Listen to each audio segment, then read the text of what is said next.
Hoy quiero contarle otra historia muy diferente. Una historia que hace honor al título de esta serie, Planeta Encantado. Una historia que discurre en dos escenarios tan distintos como distantes. Pero empecemos por el principio. Sígame. Lo que quiero mostrarle no le dejará indiferente.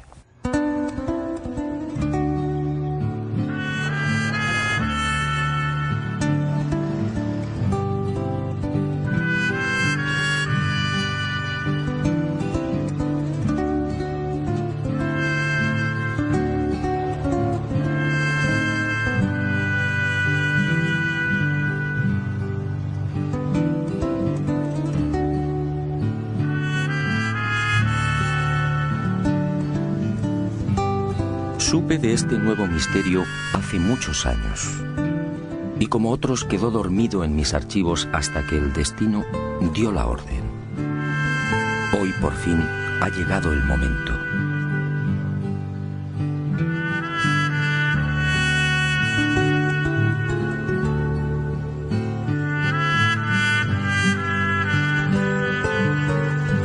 Nuestro objetivo en esta primera parte de la historia fue la bella y escondida Sierra de Ameca, en las proximidades de Ahualulco de Mercado, un apacible y sencillo pueblo minero del estado mexicano de Jalisco.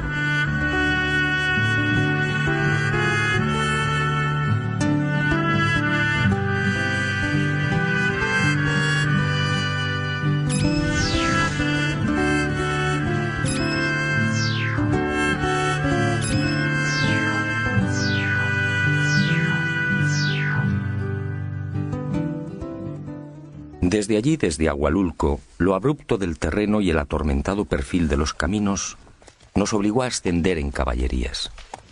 En total, 4 horas de fatigosa marcha por valles y cañadas hasta alcanzar una altitud de 2100 metros.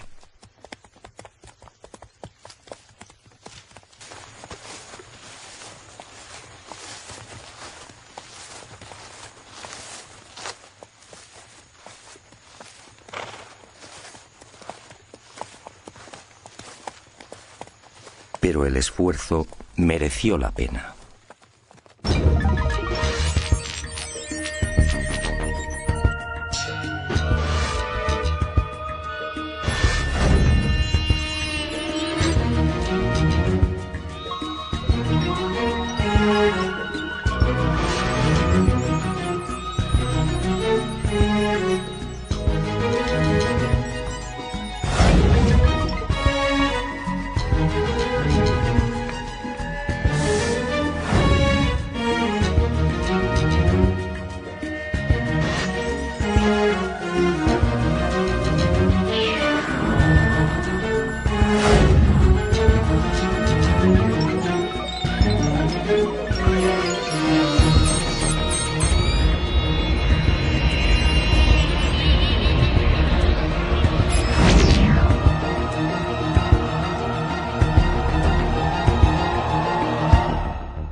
Aquí el primer enigma, casi 1 millar de esferas de piedra distribuido en las faldas de los cerros de Agua Blanca y Piedra Bola. 1000 esferas de arenisca y basalto finamente pulidas y con diámetros que oscilan entre 1 y 5 metros. Esferas de hasta 20 toneladas que nadie sabe cómo han llegado hasta aquí.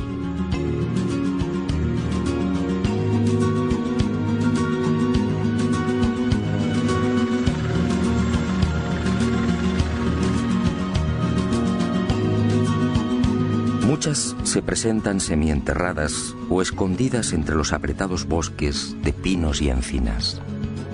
Bosques solitarios a 9 kilómetros de Ahualulco, en los que gobiernan el puma, la serpiente de cascabel y el silencio.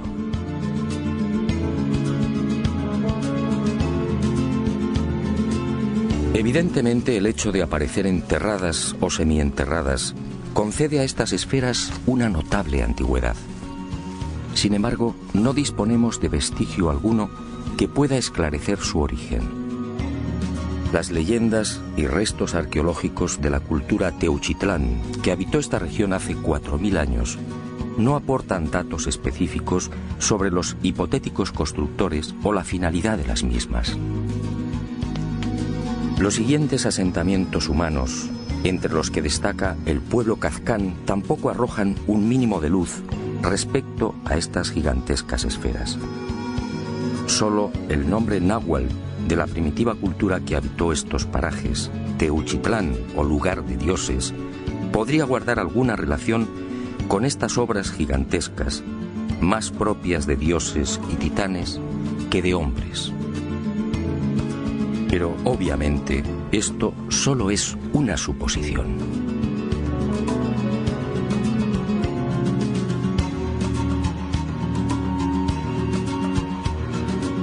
Durante la conquista, ninguno de los españoles hace mención de estas asombrosas y desconcertantes bolas, como las llaman los nativos. En 1524, el poblado de Ahualulco fue conquistado por Cortés de San Buenaventura. Pero las esferas no aparecen en las crónicas. Y aunque resulte extraño, tampoco Cristóbal de Oñate se refiere a ellas cuando en 1547 descubre las ricas minas de hierro, oro y plata de esta región. ¿Cómo llegaron estas inmensas moles hasta lo alto de las laderas a 1400 y 2000 metros de altitud?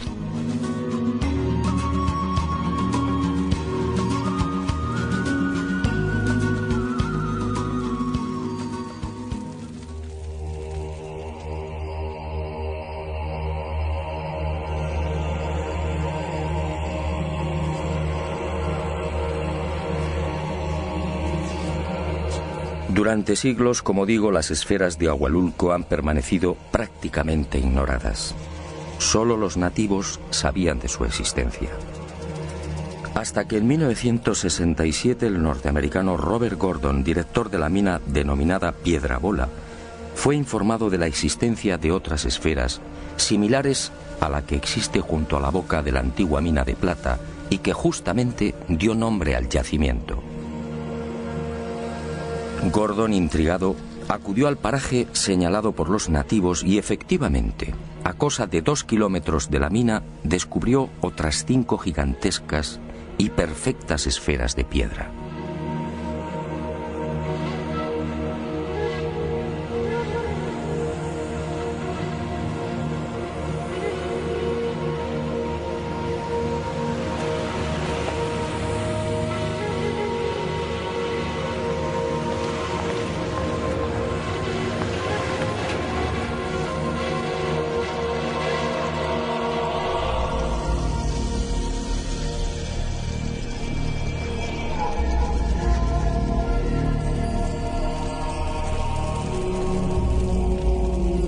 El hallazgo de Gordon fue el principio de una larga cadena de nuevos descubrimientos. El norteamericano envió unas fotografías de las esferas al arqueólogo Matthew Stirling y en diciembre de ese mismo año de 1967 se iniciaron las primeras excavaciones oficiales. Stirling llegó a desenterrar otras 17 grandes esferas, una de ellas de 3.35 metros de diámetro, el resto de 1.80 metros. Y al igual que sucediera con Gordon, Stirling quedó desconcertado. La mayor parte de las bolas presentaba un pulido minucioso e impecable, con un peso aproximado de 10 toneladas por unidad. Aquello no parecía casual. ¿Por qué el mismo diámetro? ¿Cómo se explica la perfecta esfericidad? Y lo más intrigante, ¿cómo transportaron la esfera de 3 metros y casi 20 toneladas de peso hasta la cumbre de la montaña?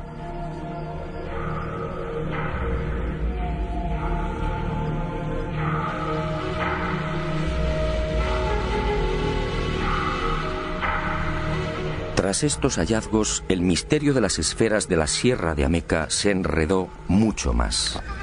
El lugar aparentemente jamás fue habitado. No se hallaron restos de cerámica ni tampoco utensilios que indicaran la existencia de asentamientos humanos.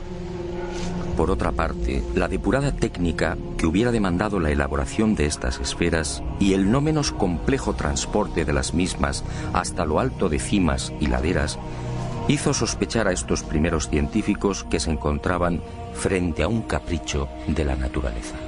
El razonamiento era comprensible, pero ¿estaban en lo cierto?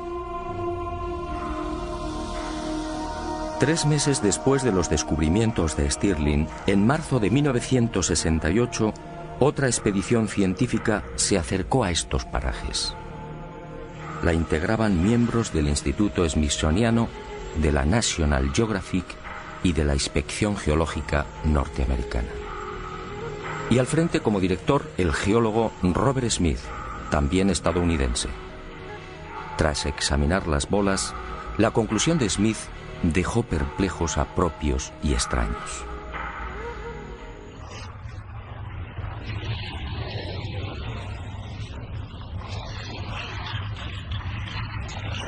Las esferas mexicanas, aseguró el geólogo norteamericano, están formadas por un cristal volcánico llamado obsidiana. Surgieron hace 40 millones de años como consecuencia de una gigantesca avalancha volcánica.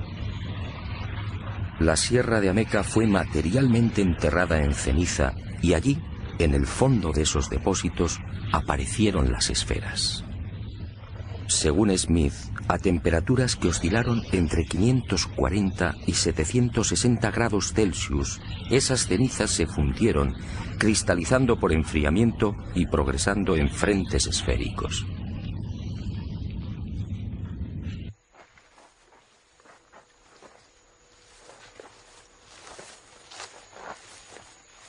Después, la erosión eliminó el gran colchón de cenizas y las esferas quedaron libres.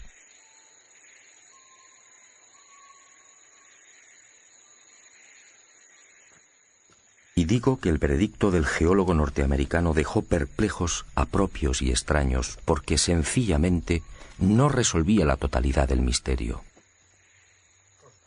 Para empezar, de las casi 1000 esferas que pueden contemplarse en la Sierra de Ameca, la casi totalidad está formada por arenisca, un material que nada tiene que ver con los volcanes. Solo un pequeño porcentaje está integrado por basalto. En cuanto a la obsidiana, ni rastro. ¿Qué ocurrió con estas moles? ¿También se formaron en el interior de la ceniza y en sucesivos frentes esféricos? Para la mayoría de los expertos en petrología, esta posibilidad es altamente dudosa. En cuanto al hecho incuestionable de la similitud en los diámetros de muchas de estas bolas, 1.80 metros, el señor Smith naturalmente guardó silencio. Ningún científico serio admite hoy que esta casualidad sea obra de la naturaleza. ¿O no fue una casualidad? A esta versión supuestamente científica se sumó después otra explicación aportada por algunos vulcanólogos. Para estos, las esferas de Ahualulco tienen un origen muy distinto al propiciado por Smith. No serían otra cosa que tobas o piedras volcánicas expulsadas entre gases, fuego, columnas de lava y otros materiales piroclásticos. Estas bombas volcánicas, dicen, adoptaron la forma esférica en ese violento proceso de expulsión, redondeándose en el aire.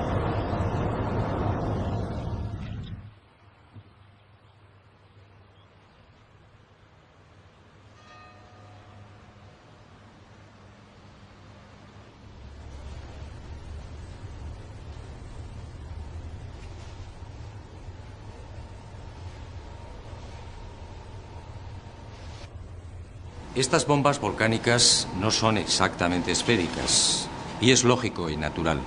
Pretender que estos materiales, expulsados de los volcanes, se vuelvan esféricos al contacto con el aire, es una afirmación arriesgada. ¿Qué tiene esto que ver con la belleza, con la perfección y con el gigantismo de las esferas de México?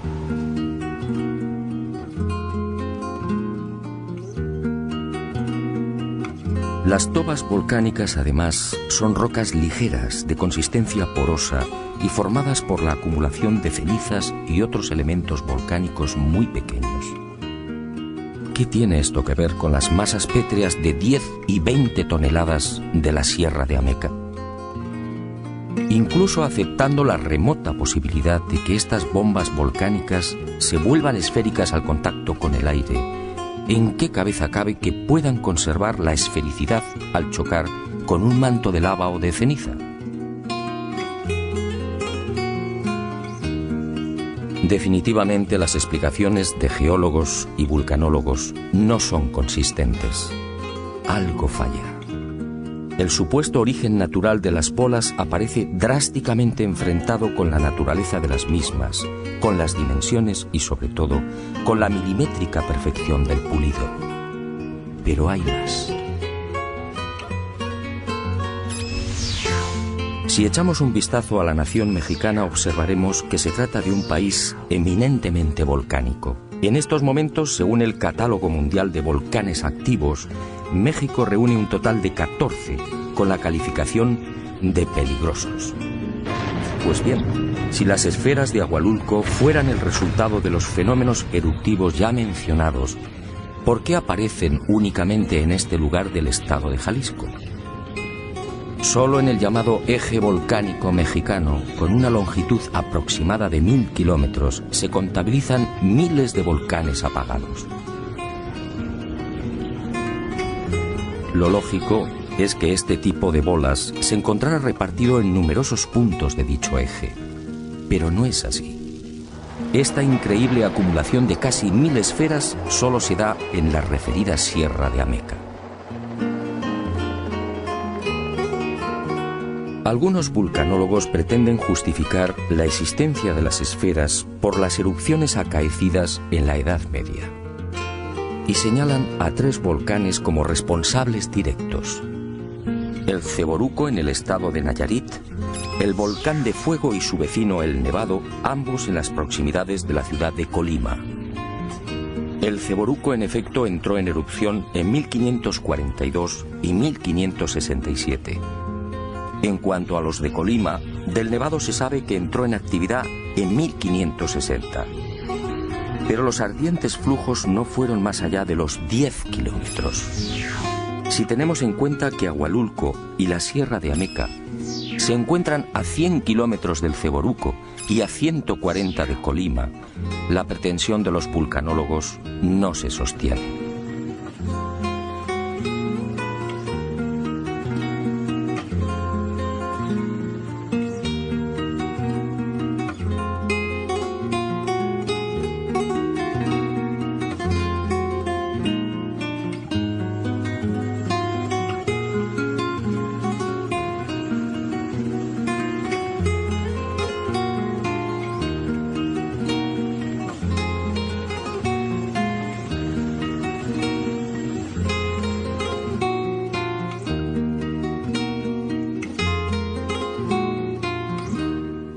Efectivamente, estoy de acuerdo con usted. Después de recorrer la Sierra de Ameca y contemplar estas esferas, cuesta trabajo imaginar que semejantes moles son un capricho de la naturaleza. La periodista mexicana Virginia Sendel escribe, y con razón, son demasiado perfectas, demasiado bellas. Los científicos, una vez más, han intentado descafeinar la realidad. Pero la historia no ha terminado. Sígame. Estoy seguro que lo que queda por ver le sorprenderá de nuevo.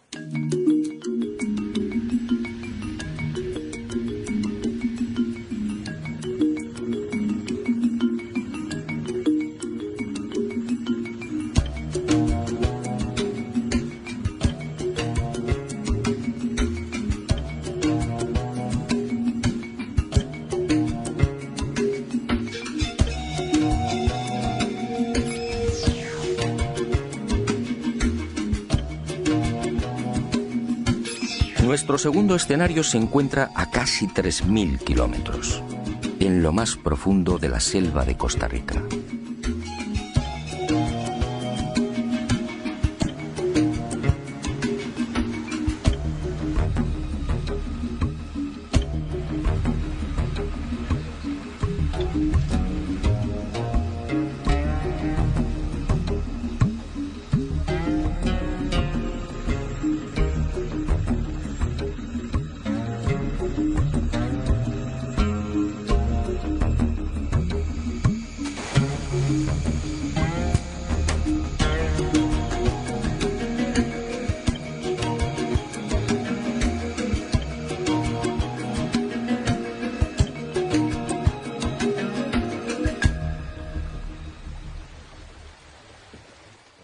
Parece mágico, pero aquí en plena jungla, al sur de Costa Rica, nos aguarda una segunda parte del oscuro enigma de las esferas de piedra.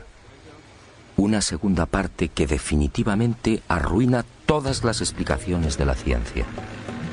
Una segunda parte que eleva el misterio a su máxima expresión.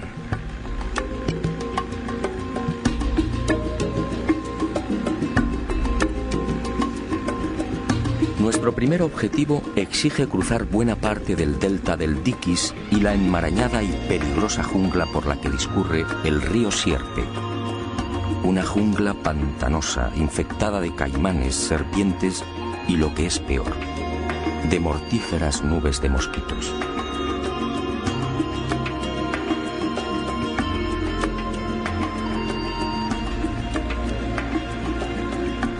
Afortunadamente, la jornada transcurre sin incidentes de gravedad y con los últimos rayos del sol alcanzamos al fin el gran secreto de Palmar Sur.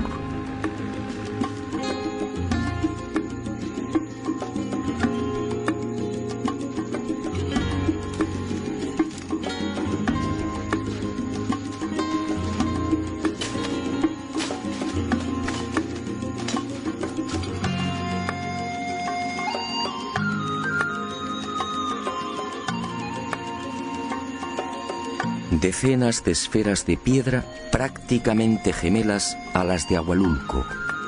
Esferas igualmente perfectas, al aire libre o semienterradas en cientos de kilómetros cuadrados. Esferas de un pulido exquisito, casi imposible.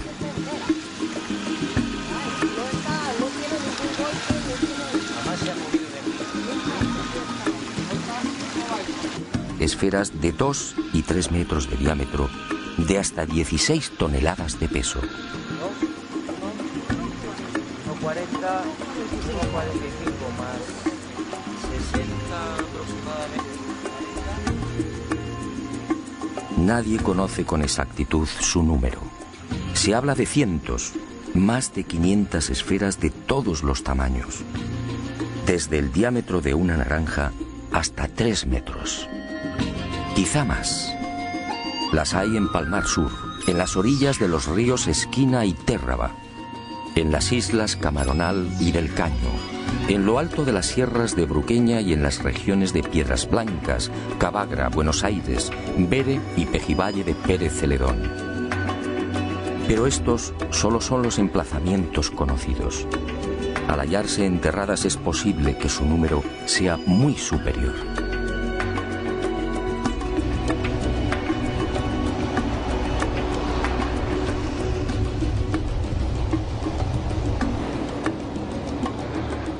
Como en el caso de México, los nativos conocían su existencia desde mucho antes de la llegada de los conquistadores españoles.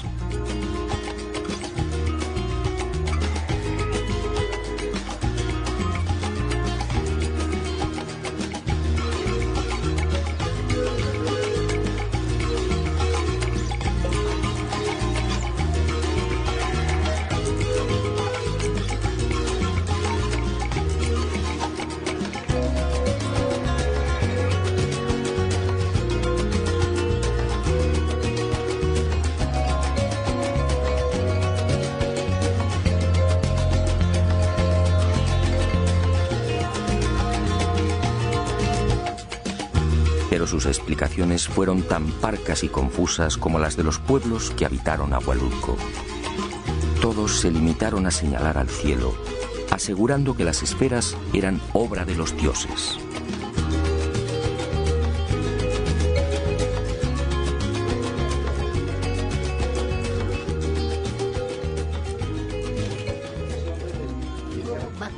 Bakakiri, cacta, cuando van a catar a Nietzsche, va a grabar shasta, bakakta, batapta.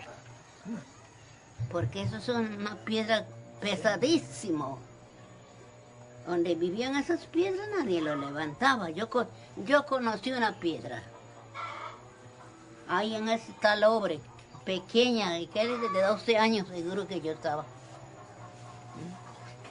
Alrededor, los antiguos moros esos lo adornaron con figuritas de toda clase de animalitos así alrededor, de todo color. Y debajo de ese dejaban el oro ahí enterrado. Pero dicen que cuando levantaron esa bola que está en Palmar, debajo encontraron bastante tesoro. Pero esa fue la compañía que dispuso de eso.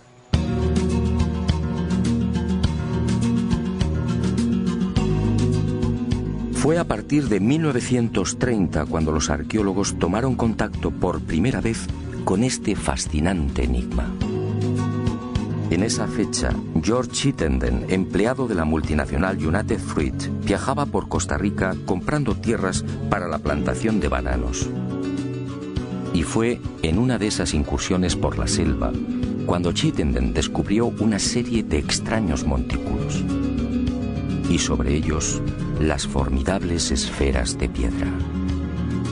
A su regreso a San José informó a la doctora Doris Stone. 10 años después, a lo largo de 1940 y 1941, Stone se trasladó al Delta, procediendo al primer estudio científico y sistemático de las increíbles bolas.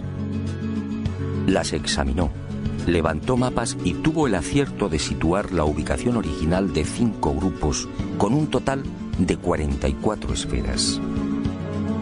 Y descubrió también otros ejemplares en las proximidades del pueblo de Ubita y en las orillas del río Esquina.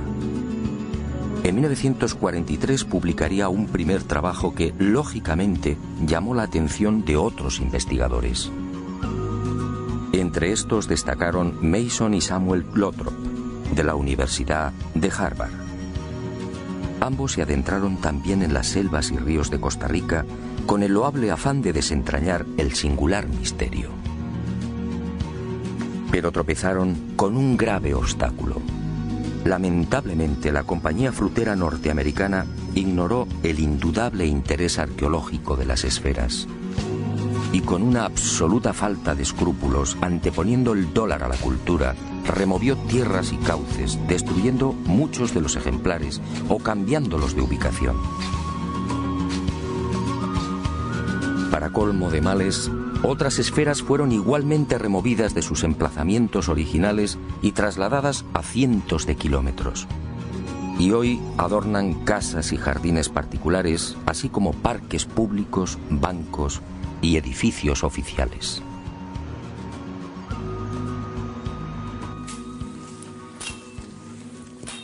A este desastre vino a sumarse la codicia. Al igual que sucediera en el municipio mexicano de Ahualulco, el descubrimiento de las esferas de Costa Rica terminó provocando el nacimiento de un rumor tan absurdo como lamentable. En el interior, dice la creencia popular, se esconden grandes cantidades de oro y piedras preciosas. Y muchas de ellas, como esta, fueron quebradas o dinamitadas.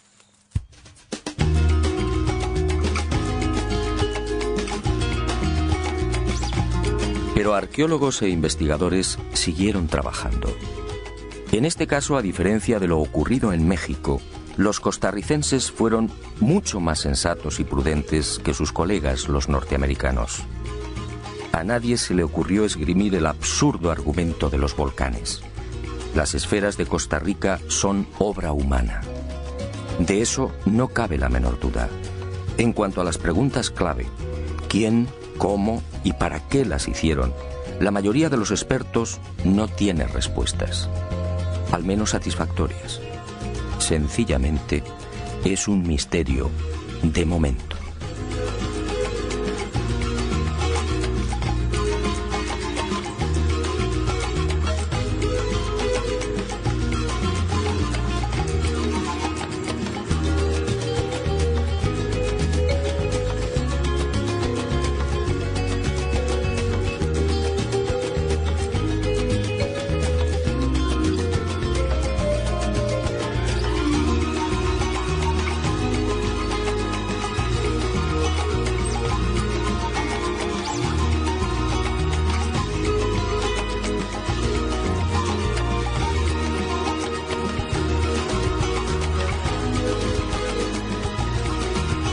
Y el misterio de las esferas se complica un poco más cuando uno desembarca en la paradisíaca isla del Caño, al oeste de Costa Rica. Una reserva biológica situada a 16 kilómetros del continente.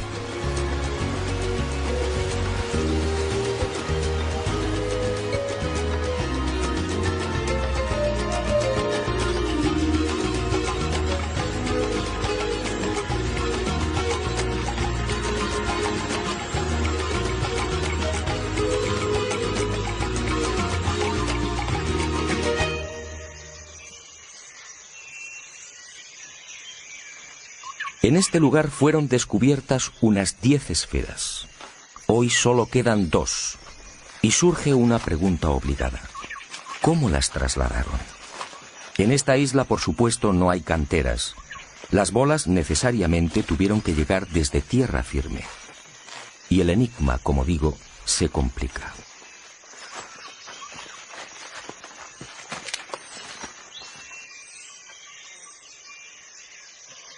Según los especialistas, para labrar una bola de 1 metro de diámetro, sería preciso un bloque de 9 toneladas. ¿Cómo se las ingeniaron los constructores para transportar semejantes moles a través del océano? ¿En qué clase de embarcaciones? ¿Qué tipo de navío podría soportar una carga semejante?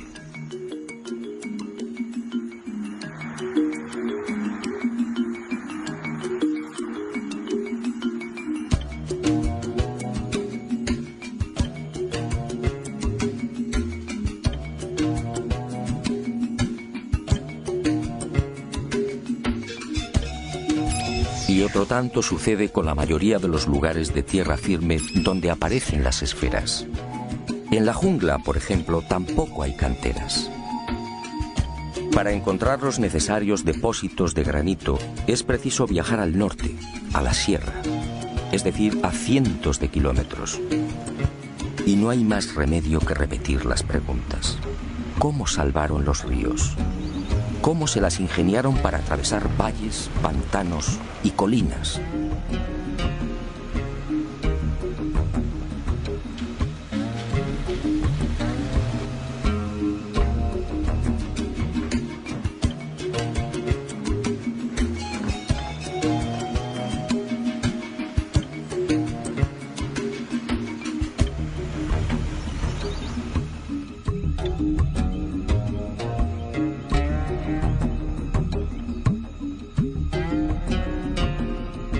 Si las esferas eran labradas en los puntos donde han aparecido, ¿cómo se las arreglaban para tirar de bloques tan gigantescos?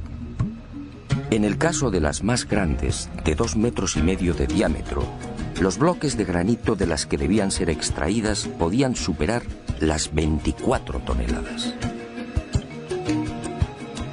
Naturalmente, el asombroso pulido y la perfecta esfericidad de estas bolas son un capítulo aparte. En este lugar, a más de 100 kilómetros de las canteras, pudimos hallar otros 5 ejemplares. Lamentablemente también habían sido removidos de su emplazamiento original. Pero el pueblo al menos ha sabido conservarlos. Al llevar a cabo las correspondientes mediciones quedamos perplejos. Las 5 presentaban la misma circunferencia. 3,6 metros con una variación en los radios de apenas 1 milímetro. esta increíble precisión hace pensar a los expertos que los desconocidos constructores tuvieron que utilizar algún tipo de instrumental. ¿Pero cuál? Hoy, con el auxilio de las computadoras, difícilmente lograríamos una perfección semejante. En cuanto al pulido, de nuevo el asombro y el silencio. Curiosamente, cuanto más grande es la esfera, más cuidada es la terminación. Un acabado que casi brilla como un espejo. ¿Cómo lo lograron? Misterio. También la hipotética fecha de la construcción de las esferas aparece envuelta en la duda. Al tratarse de granito y caliza, los procedimientos de datación por carbono 14 no son viables. Y los arqueólogos han recurrido al llamado sistema de asociación. En otras palabras, estimar la edad de la esfera basándose en la antigüedad de la cerámica y demás restos orgánicos encontrados al pie de la bola. Esto obviamente resulta arriesgado.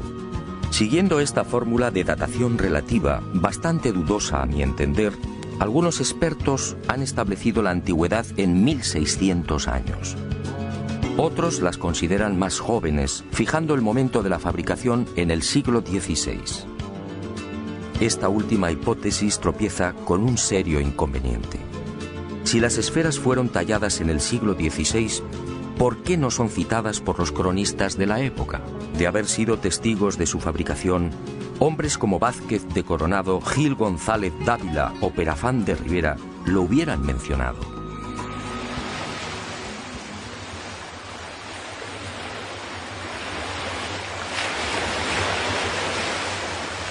Para algunos investigadores más osados que la arqueología tradicional, estas esferas podrían tener entre 2000 y 3000 años como mínimo.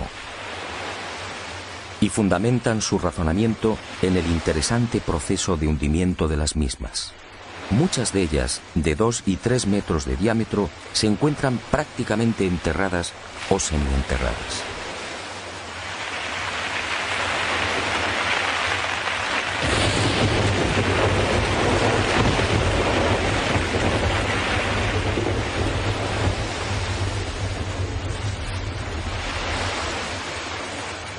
Basta un sencillo cálculo para estimar el tiempo que han necesitado para ser tragadas por el terreno.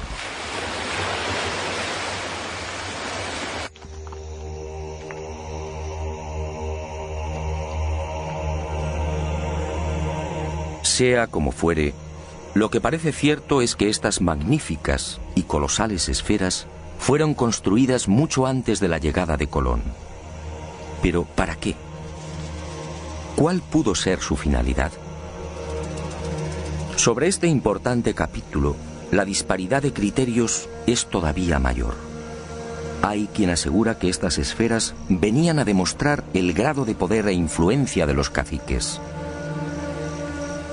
Si esto fuera así, cuanto más grande y más perfecta, más notable sería el dominio del rey de turno. La teoría, sin embargo, no termina de convencer.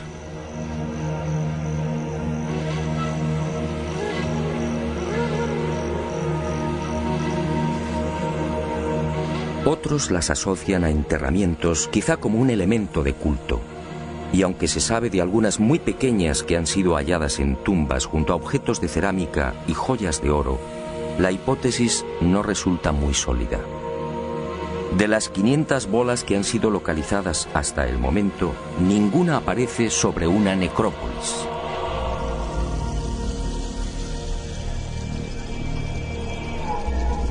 Cabe pensar, por tanto, que las 2 esferitas descubiertas en tumbas fueran únicamente una posesión personal del difunto.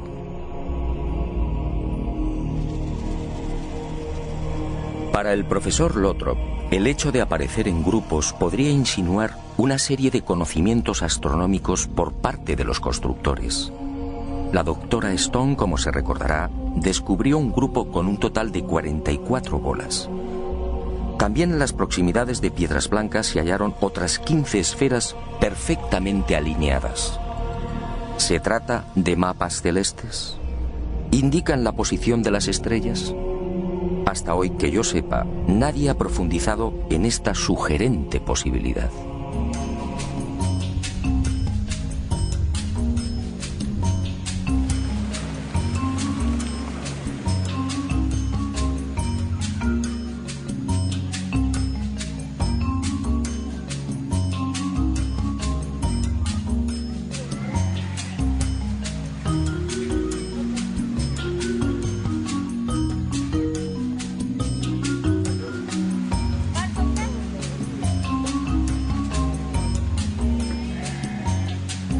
Algunos nativos a quienes consulté me hablaron de algo mucho más fantástico.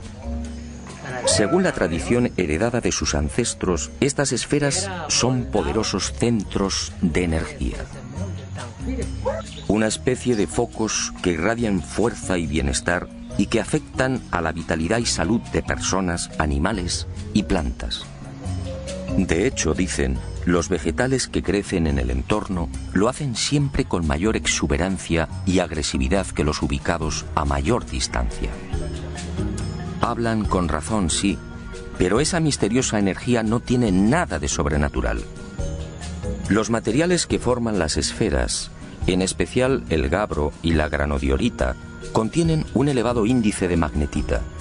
Y es justamente esta mena esencial del hierro la que atrae los metales y despliega la supuestamente fantástica energía benéfica. Y en este laberinto de posibles explicaciones nació también otra hipótesis contemplada con escepticismo por la ciencia oficial. Basándose en los planos levantados por Stone y Lothrop, el reconocido sociólogo Ivar Zapp asegura que las alineaciones de esferas son en realidad una biblioteca náutica, es decir, la señalización de rumbos marinos. Tomando uno de estos mapas, Ivar verificó que dos de las esferas apuntan hacia los rumbos 19 y 199 grados respectivamente. Este último pasa sobre la isla del Coco en Costa Rica, el archipiélago de las Galápagos y finalmente desemboca en la isla de Pascua. Al someter el citado rumbo a la computadora de vuelo de un avión, el ingeniero comprobó con asombro la impecable exactitud del destino nacido de ambas esferas. En un trayecto de 7.000 kilómetros, el desvío de un supuesto navegante que hubiera seguido esa alineación habría sido de apenas 70 kilómetros. Por su parte, la alineación con la tercera esfera señala directamente a Grecia y Asia Menor. ¿Casualidad? ¿Qué hay de cierto en la hipótesis de Ivar Zapp?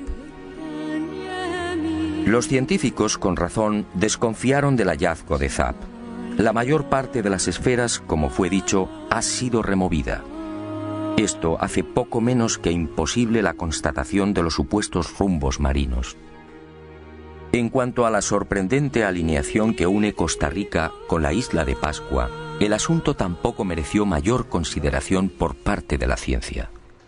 La verdad es que la proximidad de dos o tres esferas puede sugerir infinitos rumbos. Y otra por aquí. Hay una aquí y...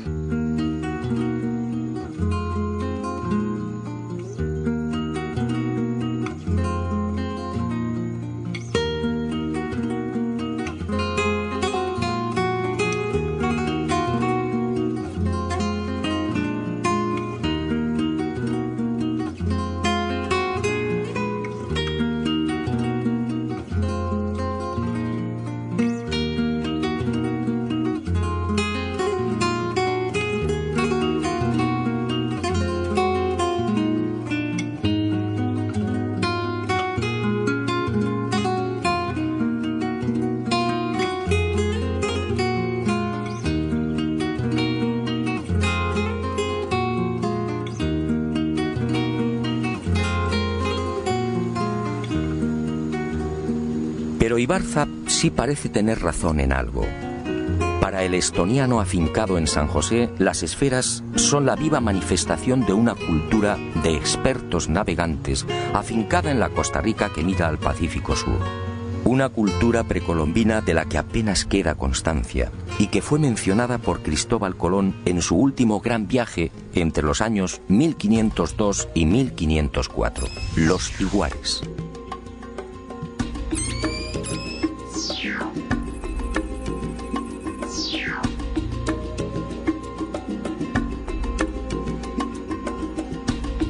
En una carta dirigida a los reyes católicos, Colón manifiesta que los tiguares eran gentes ricas, con navíos, espadas y corazas. Y habla incluso de algo asombroso, siempre rechazado por los historiadores. Según los indios, en esas tierras del oeste, a 9 jornadas desde el Atlántico, existían ya caballos. Caballos utilizados para el transporte y la guerra. ¿Caballos? ¿Cómo es posible en 1502? Según la historia oficial, los caballos fueron introducidos en América por los conquistadores españoles.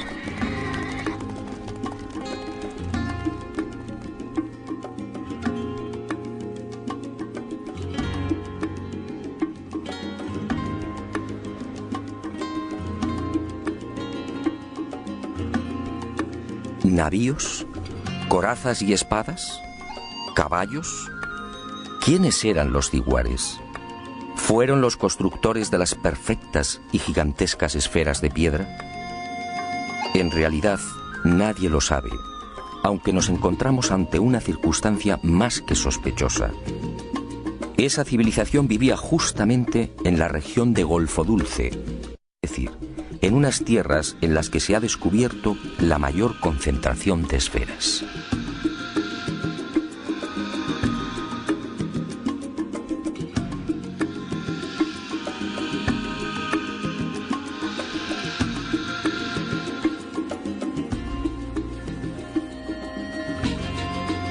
En este sentido, la arqueología oficial de Costa Rica parece estar de acuerdo.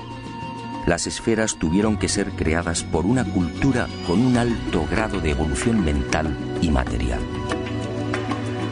Un pueblo con una especial sensibilidad y un notable sentido de la abstracción. Si observamos la naturaleza, comprobaremos que las esferas perfectas no existen. Y si es así, ¿cómo pudieron imaginarlas? ¿De dónde llegó esa sabiduría? ¿Por qué los nativos repiten una y otra vez que son creación de los dioses que bajaron del cielo? ¿Fueron los tiguares instruidos por esos familiares dioses? Como puede ver, el misterio de las esferas de México y Costa Rica sigue en pie. Y me alegro. Después de 30 años de investigación, he aprendido que los enigmas no deben ser desvelados. Solo así podemos seguir soñando. Y ahora sígame. Vayamos al encuentro de otro maravilloso sueño.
Estas bombas volcánicas no son exactamente esféricas, y es lógico y natural. Pretender que estos materiales, expulsados de los volcanes, se vuelvan esféricos al contacto con el aire, es una afirmación arriesgada. ¿Qué tiene esto que ver con la belleza, con la perfección y con el gigantismo de las esferas de México?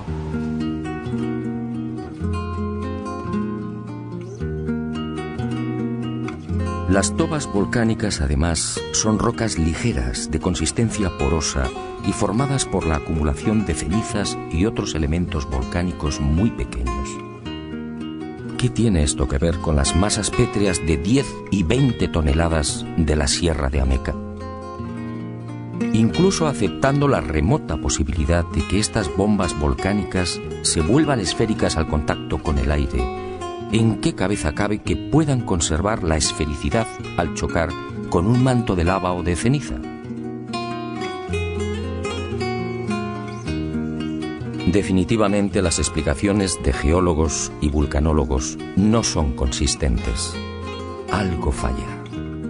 El supuesto origen natural de las bolas aparece drásticamente enfrentado con la naturaleza de las mismas, con las dimensiones y, sobre todo, con la milimétrica perfección del pulido. Pero hay más.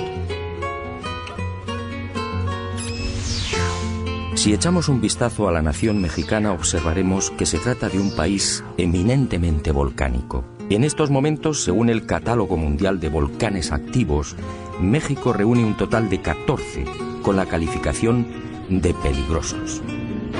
Pues bien, si las esferas de Agualulco fueran el resultado de los fenómenos eruptivos ya mencionados, ¿por qué aparecen únicamente en este lugar del estado de Jalisco? Solo en el llamado eje volcánico mexicano, con una longitud aproximada de 1000 kilómetros, se contabilizan miles de volcanes apagados. Lo lógico es que este tipo de bolas se encontrara repartido en numerosos puntos de dicho eje. Pero no es así. Esta increíble acumulación de casi 1000 esferas solo se da en la referida Sierra de Ameca. Algunos vulcanólogos pretenden justificar la existencia de las esferas por las erupciones acaecidas en la Edad Media. El norteamericano envió unas fotografías de las esferas al arqueólogo Matthew Stirling, y en diciembre de ese mismo año de 1967 se iniciaron las primeras excavaciones oficiales. Stirling llegó a desenterrar otras 17 grandes esferas, una de ellas de 3.35 metros de diámetro, el resto de 1.80 metros. Y al igual que sucediera con Gordon, Stirling quedó desconcertado. La mayor parte de las bolas presentaba un pulido minucioso e impecable, con un peso aproximado de 10 toneladas por unidad. Aquello no parecía casual. ¿Por qué el mismo diámetro? ¿Cómo se explica la perfecta esfericidad? Y lo más intrigante, ¿cómo transportaron la esfera de 3 metros y casi 20 toneladas de peso hasta la cumbre de la montaña?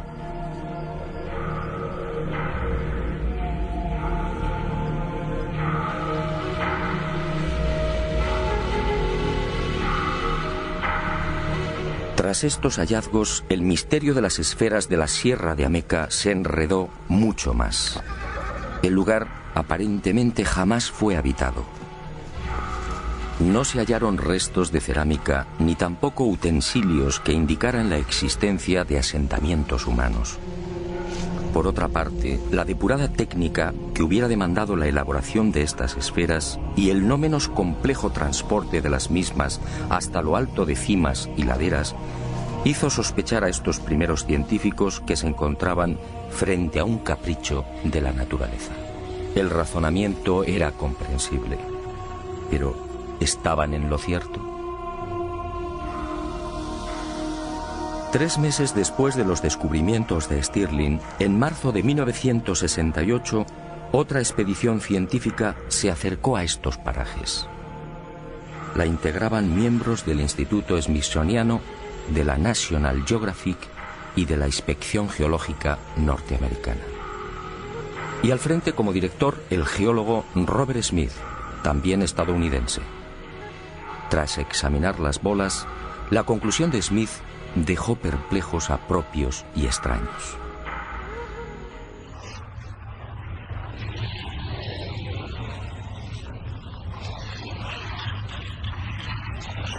Las esferas mexicanas, aseguró el geólogo norteamericano, están formadas por un cristal volcánico llamado obsidiana.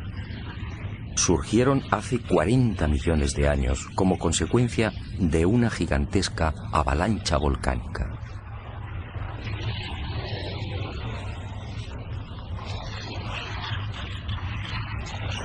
Las esferas mexicanas, aseguró el geólogo norteamericano, están formadas por un cristal volcánico llamado obsidiana. Surgieron hace 40 millones de años como consecuencia de una gigantesca avalancha volcánica. La Sierra de Ameca fue materialmente enterrada en ceniza y allí, en el fondo de esos depósitos, aparecieron las esferas. Según Smith, a temperaturas que oscilaron entre 540 y 760 grados Celsius, esas cenizas se fundieron, cristalizando por enfriamiento y progresando en frentes esféricos.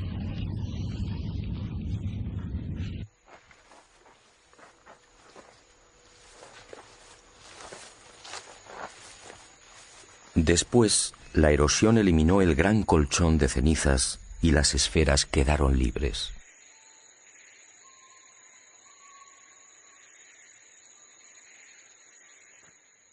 Y digo que el veredicto del geólogo norteamericano dejó perplejos a propios y extraños porque sencillamente no resolvía la totalidad del misterio. Para empezar, de las casi 1000 esferas que pueden contemplarse en la Sierra de Ameca, la casi totalidad está formada por arenisca, un material que nada tiene que ver con los volcanes. Solo un pequeño porcentaje está integrado por basalto. En cuanto a la obsidiana, ni rastro. ¿Qué ocurrió con estas moles? ¿También se formaron en el interior de la ceniza y en sucesivos frentes esféricos? Para la mayoría de los expertos en petrología, esta posibilidad es altamente dudosa. En cuanto al hecho incuestionable de la similitud en los diámetros de muchas de estas bolas, 1.80 metros, el señor Smith naturalmente guardó silencio. Ningún científico serio admite hoy que esta casualidad sea obra de la naturaleza. ¿O no fue una casualidad? A esta versión supuestamente científica se sumó después otra explicación aportada por algunos vulcanólogos. Para estos, las esferas de Ahualulco tienen un origen muy distinto al propiciado por Smith. No serían otra cosa que tobas o piedras volcánicas expulsadas entre gases, fuego, columnas de lava y otros materiales piroclásticos. Estas bombas volcánicas, dicen, adoptaron la forma esférica en ese violento proceso de expulsión, redondeándose. Y al frente como director el geólogo Robert Smith, también estadounidense. Tras examinar las bolas, la conclusión de Smith dejó perplejos a propios y extraños.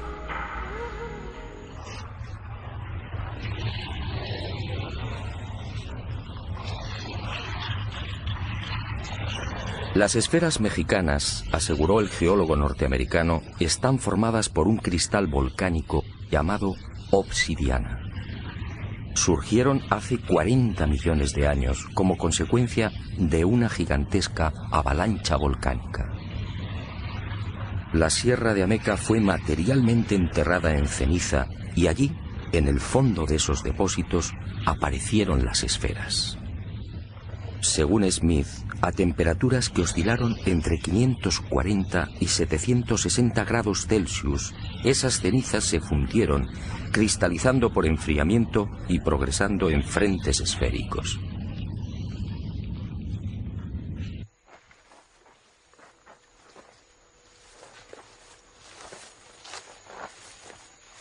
Después, la erosión eliminó el gran colchón de cenizas y las esferas quedaron libres.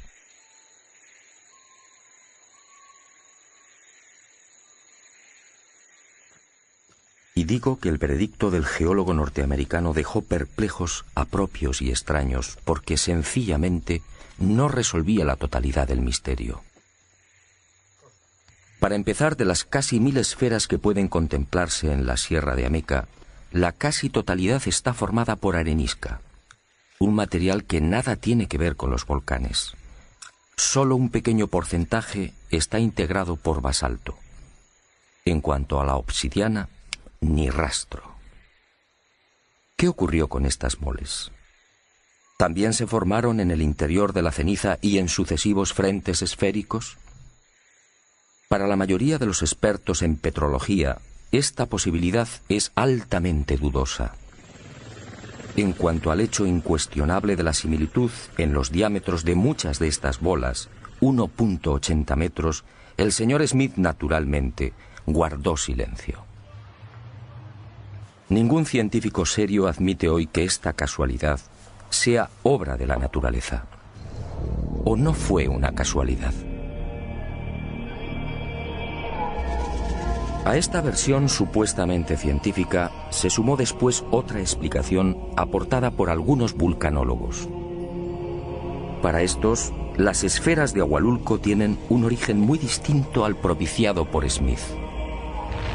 No serían otra cosa que tobas o piedras volcanicultura con un alto grado de evolución mental y material. Un pueblo con una especial sensibilidad y un notable sentido de la abstracción. Si observamos la naturaleza, comprobaremos que las esferas perfectas no existen. Y si es así, ¿cómo pudieron imaginarlas? ¿De dónde llegó esa sabiduría? ¿Por qué los nativos repiten una y otra vez que son creación de los dioses que bajaron del cielo? ¿Fueron los ciguares instruidos por esos familiares dioses? Como puede ver, el misterio de las esferas de México y Costa Rica sigue en pie. Y me alegro. Después de 30 años de investigación, he aprendido que los enigmas no deben ser desvelados. Solo así podemos seguir soñando. Y ahora sígame. Vayamos al encuentro de otro maravilloso sueño.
Las esferas mexicanas, aseguró el geólogo norteamericano, están formadas por un cristal volcánico llamado obsidiana.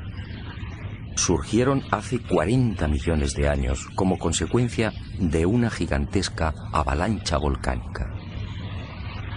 La Sierra de Ameca fue materialmente enterrada en ceniza y allí, en el fondo de esos depósitos, aparecieron las esferas.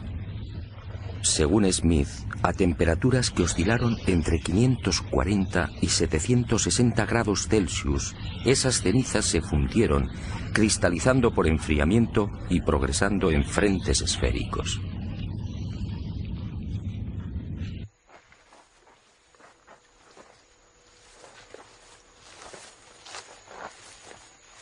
Después, la erosión eliminó el gran colchón de cenizas y las esferas quedaron libres.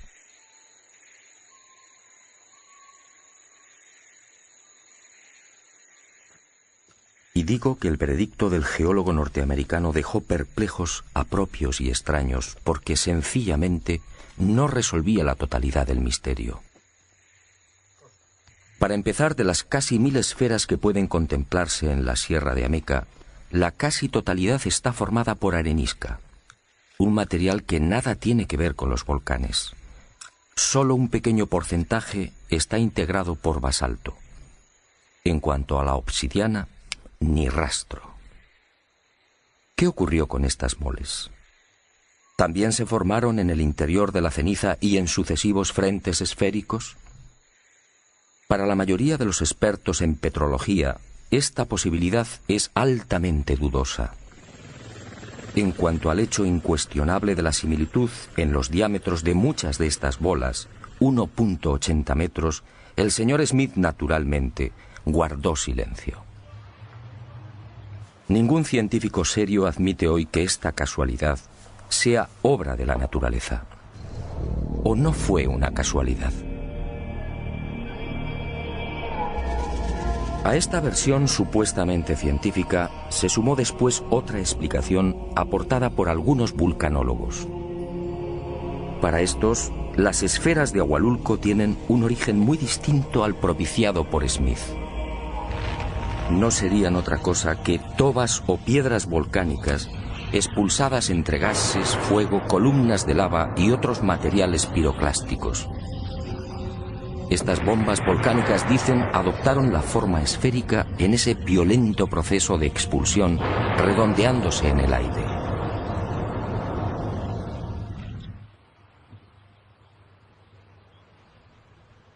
Animales y plantas. De hecho, dicen, los vegetales que crecen en el entorno lo hacen siempre con mayor exuberancia y agresividad que los ubicados a mayor distancia. Hablan con razón, sí, pero esa misteriosa energía no tiene nada de sobrenatural. Los materiales que forman las esferas, en especial el gabbro y la granodiorita, contienen un elevado índice de magnetita. Y es justamente esta mena esencial del hierro la que atrae los metales y despliega la supuestamente fantástica energía benéfica. Y en este laberinto de posibles explicaciones nació también otra hipótesis contemplada con escepticismo por la ciencia oficial. Basándose en los planos levantados por Stone y Lothrop, el reconocido sociólogo Ivar Zapp asegura que las alineaciones de esferas son en realidad una biblioteca náutica, es decir, la señalización de rumbos marinos. Tomando uno de estos mapas, Ivar verificó que 2 de las esferas apuntan hacia los rumbos 19 y 199 grados respectivamente. Este último pasa sobre la isla del Coco en Costa Rica, el archipiélago de las Galápagos y finalmente desemboca en la isla de Pascua. Al someter el citado rumbo a la computadora de vuelo de un avión, el ingeniero comprobó con asombro la impecable exactitud del destino nacido de ambas esferas. En un trayecto de 7.000 kilómetros, el desvío de un supuesto navegante que hubiera seguido esa alineación habría sido de apenas 70 kilómetros. Por su parte, la alineación con la tercera esfera señala directamente a Grecia y Asia Menor. ¿Casualidad? ¿Qué hay de cierto en la hipótesis de Ivar Zapp? Los científicos, con razón, desconfiaron del hallazgo de Zap. La mayor parte de las esferas, como fue dicho, ha sido removida. Esto hace poco menos que imposible la constatación de los supuestos rumbos marinos. En cuanto a la sorprendente alineación que une Costa Rica con la isla de Pascua, el asunto tampoco mereció mayor consideración por parte de la ciencia. La verdad es que la proximidad de 2 o 3 esferas puede sugerir infinitos rumbos. Y otra por aquí. Hay una aquí y...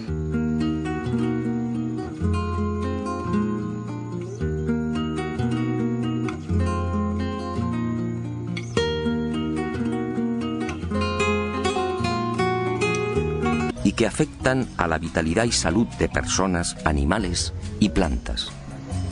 De hecho, dicen, los vegetales que crecen en el entorno lo hacen siempre con mayor exuberancia y agresividad que los ubicados a mayor distancia. Hablan con razón, sí, pero esa misteriosa energía no tiene nada de sobrenatural. Los materiales que forman las esferas, en especial el gabbro y la granodiorita, contienen un elevado índice de magnetita, y es justamente esta mena esencial del hierro la que atrae los metales y despliega la supuestamente fantástica energía benéfica. Y en este laberinto de posibles explicaciones nació también otra hipótesis contemplada con escepticismo por la ciencia oficial.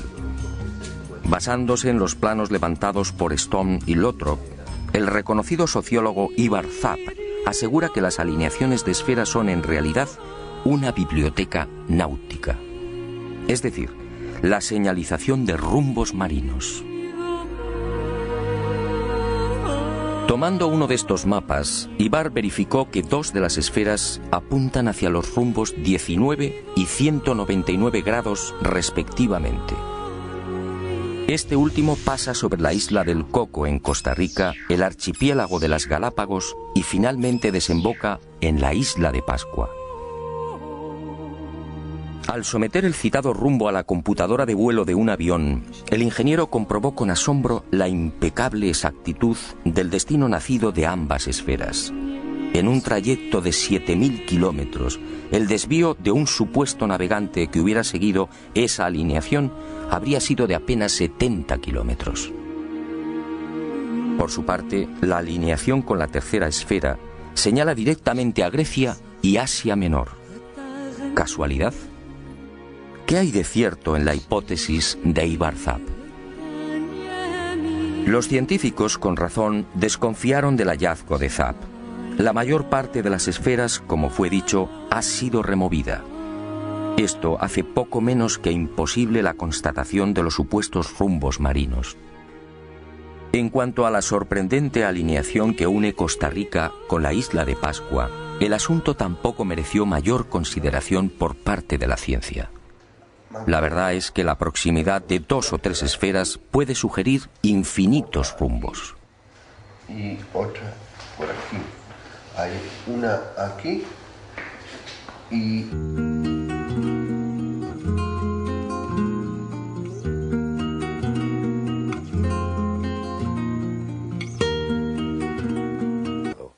Sígame. Estoy seguro que lo que queda por ver le sorprenderá de nuevo.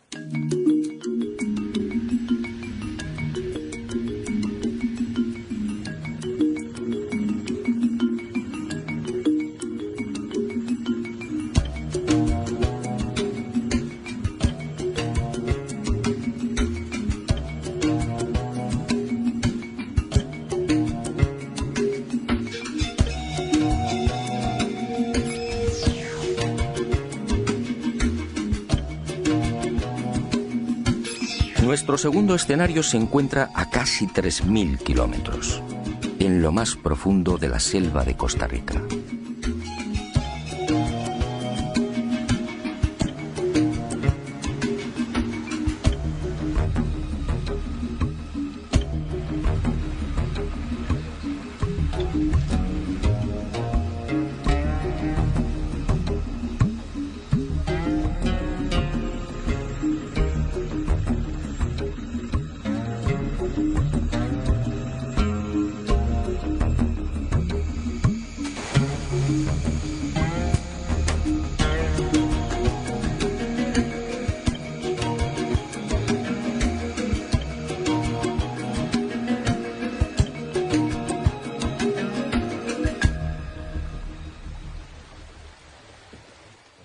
Parece mágico, pero aquí en plena jungla, al sur de Costa Rica, nos aguarda una segunda parte del oscuro enigma de las esferas de piedra. Una segunda parte que definitivamente arruina todas las explicaciones de la ciencia. Una segunda parte que eleva el misterio a su máxima expresión.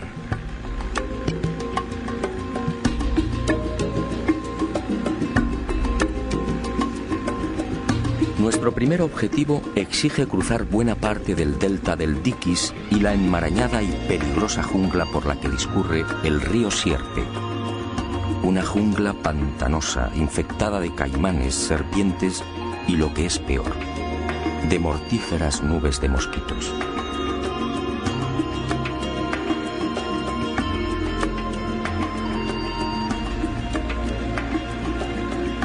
Afortunadamente, la jornada transcurre sin incidentes de gravedad y con los últimos rayos del sol alcanzamos al fin el gran secreto de Palmar Sur.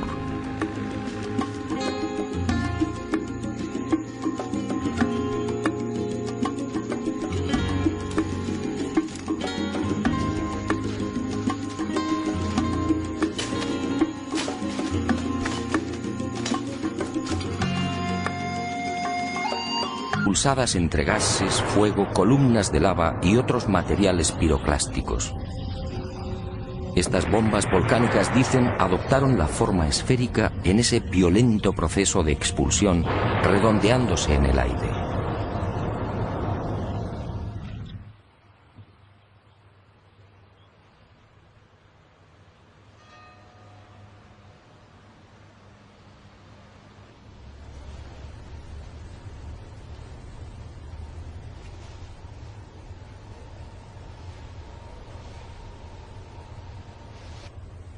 Estas bombas volcánicas no son exactamente esféricas, y es lógico y natural.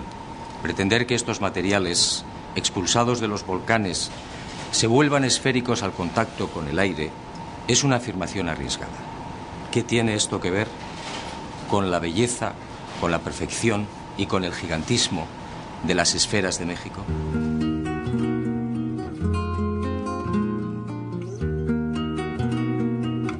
Las tobas volcánicas, además, son rocas ligeras, de consistencia porosa y formadas por la acumulación de cenizas y otros elementos volcánicos muy pequeños.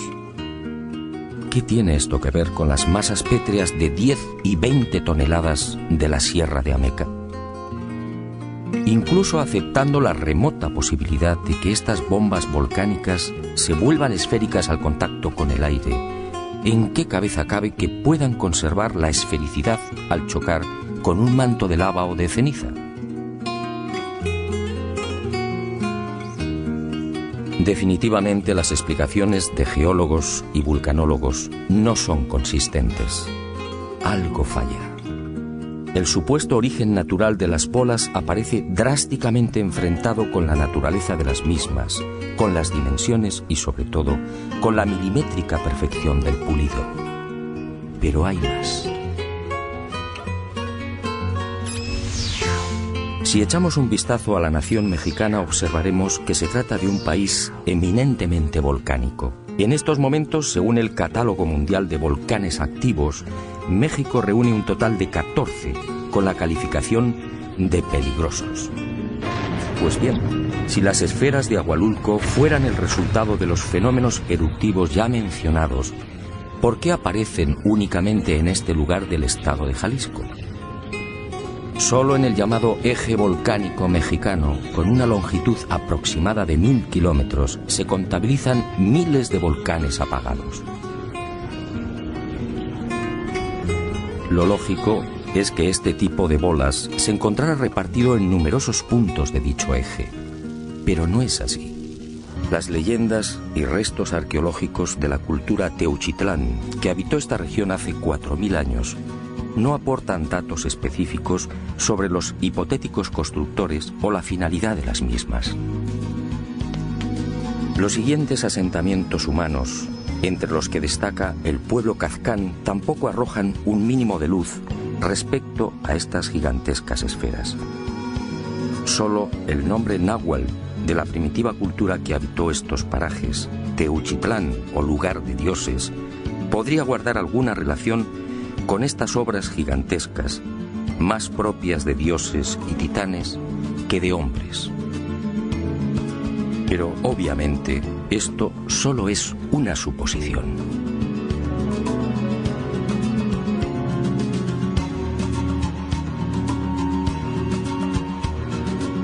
Durante la conquista, ninguno de los españoles hace mención de estas asombrosas y desconcertantes bolas, como las llaman los nativos.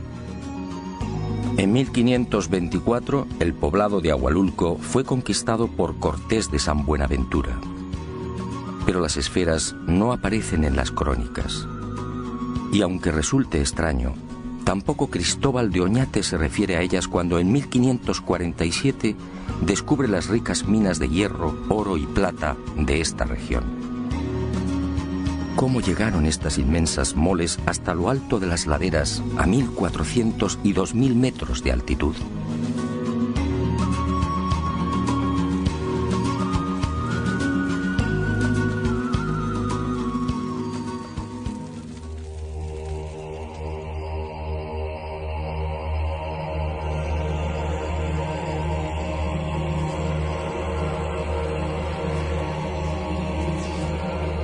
Durante siglos, como digo, las esferas de Ahualulco han permanecido prácticamente ignoradas. Solo los nativos sabían de su existencia.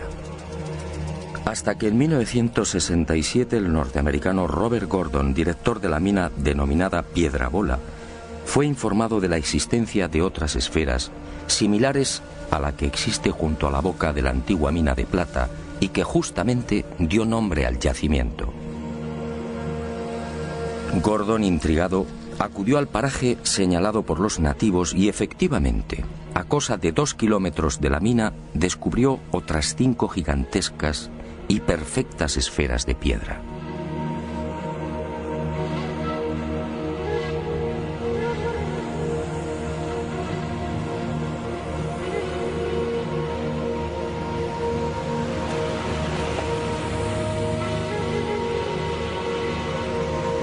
El conocido sociólogo Ivar Zapp asegura que las alineaciones de esferas son en realidad una biblioteca náutica, es decir, la señalización de rumbos marinos.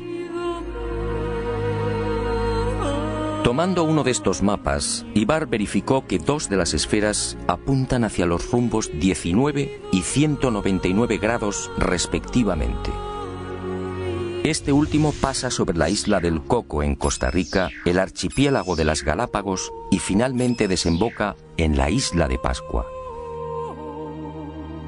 Al someter el citado rumbo a la computadora de vuelo de un avión, el ingeniero comprobó con asombro la impecable exactitud del destino nacido de ambas esferas. En un trayecto de 7.000 kilómetros, el desvío de un supuesto navegante que hubiera seguido esa alineación habría sido de apenas 70 kilómetros. Por su parte, la alineación con la tercera esfera señala directamente a Grecia y Asia Menor. ¿Casualidad? ¿Qué hay de cierto en la hipótesis de Ivar Zapp? Los científicos, con razón, desconfiaron del hallazgo de Zapp. La mayor parte de las esferas, como fue dicho, ha sido removida. Esto hace poco menos que imposible la constatación de los supuestos rumbos marinos. En cuanto a la sorprendente alineación que une Costa Rica con la isla de Pascua, el asunto tampoco mereció mayor consideración por parte de la ciencia. La verdad es que la proximidad de 2 o 3 esferas puede sugerir infinitos rumbos. Y otra por aquí. Hay una aquí y...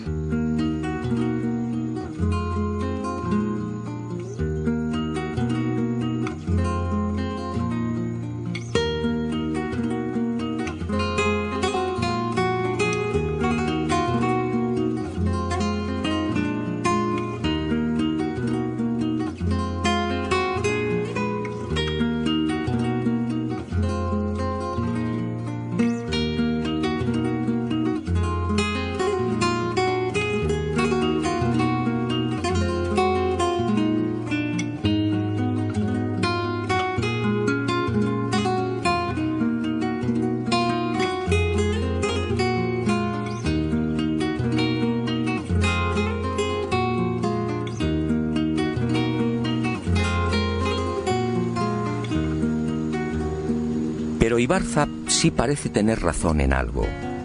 Para el estoniano afincado en San José, las esferas son la viva manifestación de una cultura de expertos navegantes afincada en la Costa Rica que mira al Pacífico Sur. Una cultura